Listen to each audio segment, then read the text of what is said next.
everyone. If you may not know, I'm Kim, and I'm 19 years old, currently in Manila, and trying to make the most of my quarantine days because I really feel like Rapunzel stuck in a tower, and someone please rescue me already. Anyways, alright, so I want to have a chill conversation and also impact on us human beings because lately is motivation. Because motivation isn't something we can just tattoo in our, forearm and say, oh, we're gonna be motivated. We're gonna be fine. We're gonna excel in life.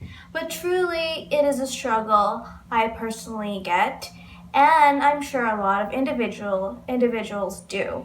Sharing you my tips on how we can regain that motivation and drive and achieve the most of our own life, because we really feel like life is just so fast and I don't even know what I just did this year. So I really want to try to share what I learned from research and from a lot of TED Talks.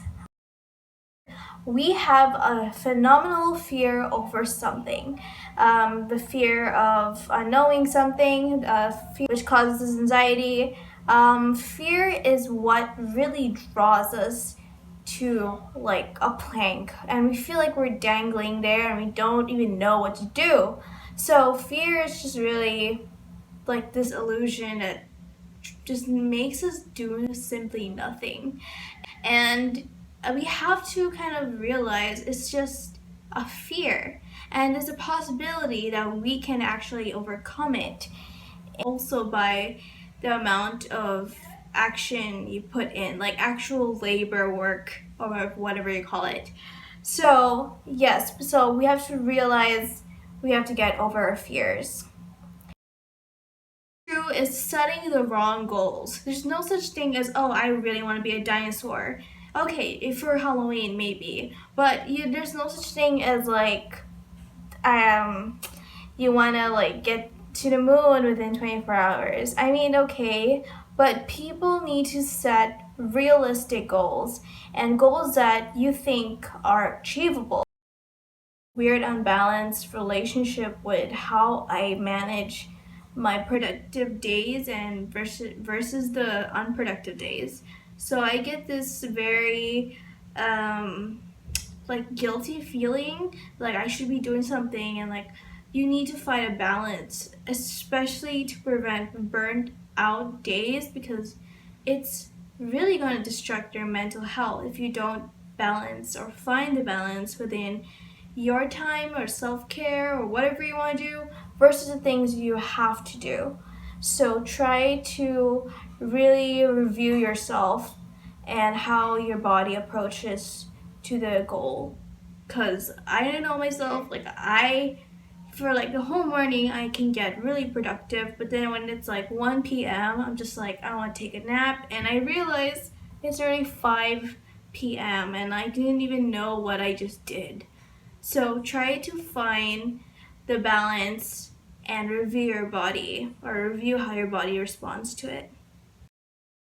So the next is lack of clarity. So again, with like I said before, if you don't really know what you want to achieve, how are you going to get it done? Or how are you going to achieve it? So we need to have clarity, and this can be found maybe in meditation or maybe writing it down, narrowing what you want in your life just really helps. And what's weird is I try to manifest things in a journal, or I try to write them down somewhere, and so try it. Like just try to have clarity in yourself. Sometimes you can easily get influenced by someone else's value because it's popular or it's been like said and everyone's doing it. So like doesn't mean you have to.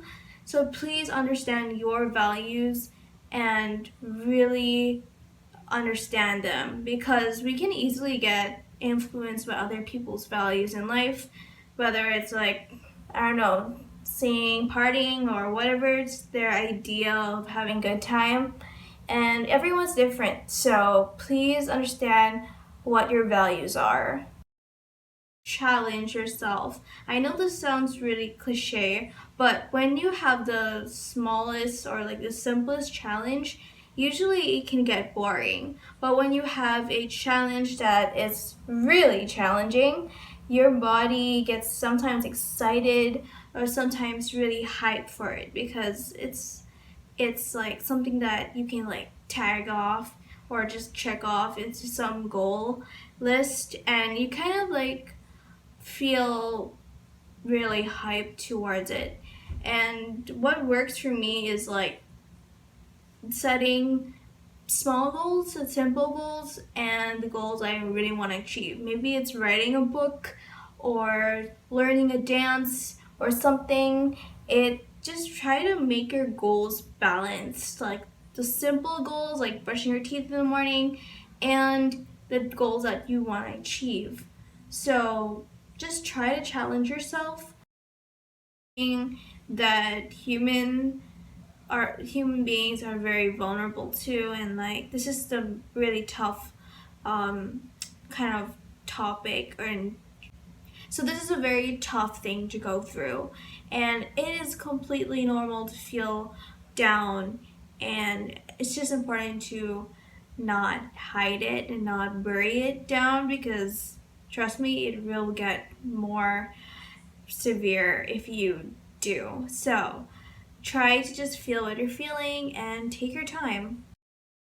Something that sometimes when we feel lonely, we are somehow unmotivated. And when I notice this, when I'm like in a group of friends or like when I'm socializing, I have more motive to do something and accomplish things or like talk that I did something, rather like, you know, when I'm just alone in my house and I don't really have someone to impress. Or it's just like natural for human beings to want to talk about themselves and like say, oh, I went skiing last year. And it's just so important that we try to understand that sometimes we are unmotivated because we're just alone, and we need to realize that we're not, and there's billions and thousands of people are going or feeling the same thing, or who might be feeling the same thing. So just really understand that it's okay. Essential self will naturally provoke you to actually move around and get your ass moving. This works for me. Like I would have like unproductive days, and there's always one day that I'll just like, you know what, Kim, I have to do this, and I will do this, or I will do this. So I say to myself, hey Kim, I had really unproductive days. The people are probably busting their ass. I should be doing something, and I will do something. So your essential self will naturally provoke you to do something. And that's because why? We feel guilty. So naturally we have to trust our intuition and allow our essential self to provoke us naturally and bring back our drive. We'll be talking about the crunching process, which is kind of like breaking down these majority goals or these major goals that you have and trying to condense them into smaller and simple tasks. So this helps us to feel less complex and less anxiety towards it, because when you feel like this is too daunting to do, like this big mountain you have to climb, it's kind of like an overwhelming feeling that causes fear, and that fear just builds a wall and somehow unmotivates us. So really understand that crunching these little obstacles or making these goals smaller will really help you achieve the goal in particular a lot more effectively. So try to just crunch these down, and trust me, you'll get there. And I am going to also try to practice all I just said to myself and remind myself that these are really relevant in bringing back motivation into us human beings. So I want to say thank you so much for watching, and I really hope you guys understand what I'm trying to say here, what I'm trying to remind you and remind myself so I can watch these videos or watch my own videos if I need to. So we can all learn something. So thank you so much for watching. I'll see you guys in another video. Bye!